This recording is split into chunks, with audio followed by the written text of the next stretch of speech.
Assalamualaikum warahmatullahi wabarakatuh. Di sini kami kelompok 4 yang terdiri dari Megawati Presti Belinda dan juga M. Yogi Saputra akan mempresentasikan tentang kondisi eksternal saat ini.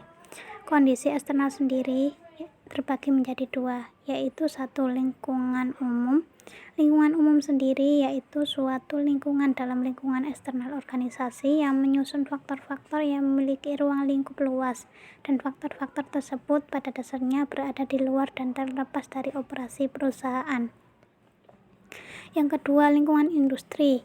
Lingkungan industri adalah serangkaian faktor-faktor ancaman dari pelaku bisnis baru, supplier, pembeli produk pengganti, dan intensitas persaingan di antara para pesaing yang secara langsung mempengaruhi perusahaan dan tindakan dan tanggapan kompetitifnya. Yang selanjutnya ada kondisi eksternal Indonesia. Kondisi eksternal menguntungkan Indonesia di tahun 2014 karena pertumbuhan ekonomi dunia diprediksi akan lebih baik. Itu yang disampaikan Menteri Keuangan M. Khatib Basri di depan para investor dalam acara Deutsche Bank Annual Market Conference 2014 di Mandarin Oriental Hotel. Ekonomi Amerika Serikat yang berpotensi membaik, lanjut Menko, juga akan memberikan dampak positif kepada Indonesia, khususnya dalam sektor perdagangan. Dengan pertumbuhan ekonomi yang semakin membaik dan stabil, maka Indonesia dipandang sebagai tujuan investasi yang menjanjikan. Oleh karena itu, pemerintah akan terus berupaya untuk mengeluarkan kebijakan-kebijakan fiskal yang mendukung pertumbuhan ekonomi yang berkelanjutan.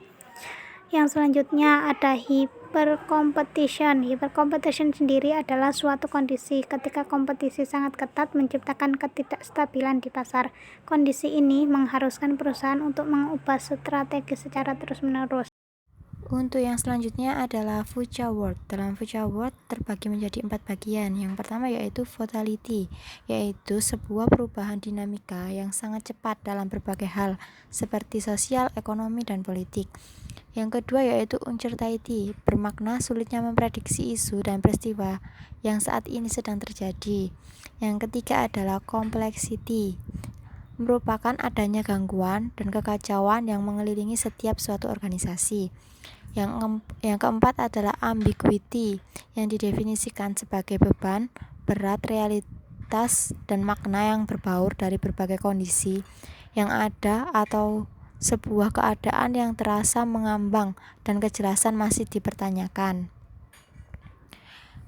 Yang selanjutnya yaitu industry life cycle, yaitu siklus hidup industri.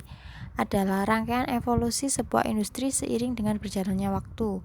Dalam tahapan siklus industri terbagi menjadi 5 bagian. Yang pertama ada tahapan pengenaan.